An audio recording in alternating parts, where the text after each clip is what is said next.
Kumusta po mga kaibigan? Maligayang pagbabalik sa aking YouTube channel. Isa na namang update ang ating tatalakayin ngayon sa kaso ng kasambahay na si LV Vergara. Naging mainit pa rin nga na usapin ngayon sa social media ang kalunos-lunos na sinapit ng kasambahay na si LV Vergara sa kamay ng kanyang amo na si Franz Ruiz at sa mga anak nito. Matatandaan na sa sinumpaang salaysay ng biktimang si LV Vergara taong 2017 umano nang mag-umpisa umano siyang manilbihan sa pamilyang Ruiz sa Mamburao. Ayon kay LV, nung una ay maganda naman umano ang pakikitungo umano ng mag-asawang Ruiz bilang kasambahay na may sweldo na 5,000 sa isang buwan. Pero taong 2020 ay dito na umano nagsimula ang kalbaryo ng kanyang buhay, halos araw-araw na umano siyang sinasaktan at minamaltrato ng kanyang amo. Kabilang na umano, ang mga anak nito, sinusuntok, tinatadyakan, sinasabunutan, iniuntog at pinapalo pa siya sa iba't ibang bahagi ng katawan. Pinagbintagan din siya ng kanyang among babae na nagnakaw umano siya ng pera at relo at nilalagyan umano niya ng kalawang ang pagkain para sa mga ito, bagay na hindi naman umano niya ginawa.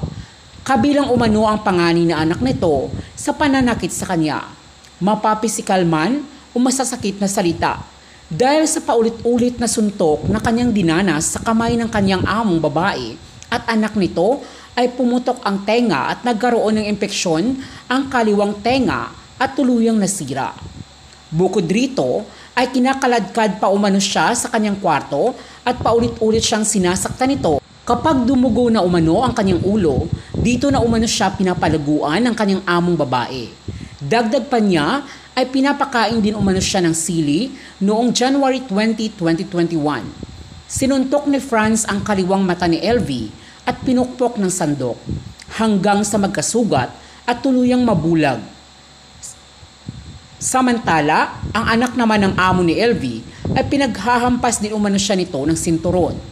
Labis na ikinagalit ng mga senador at mga netizens ang ginawa ng pamilyang Ruiz sa kanilang kasambahay na si LV Vergara. Saksakan di umano ng kasamaan ang kanilang pamilya, kaya nararapat lamang na parusahan sila habang buhay dahil sa kanilang di makataong ginawa kay LV at sa ilan pang kasambahay nila.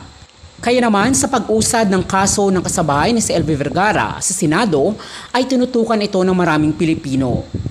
Kakaibang kaso nito ng pamamaltrato sa kasambahay lalo na't nangyari ito sa ating sariling bayan at kapwa Pilipino ang mga suspect.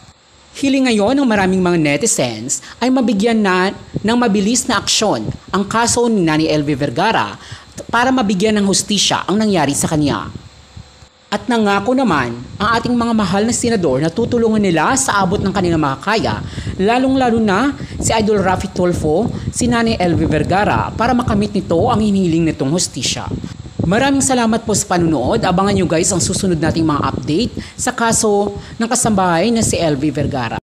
Maraming salamat po sa panunood. Hanggang sa muli. God bless po.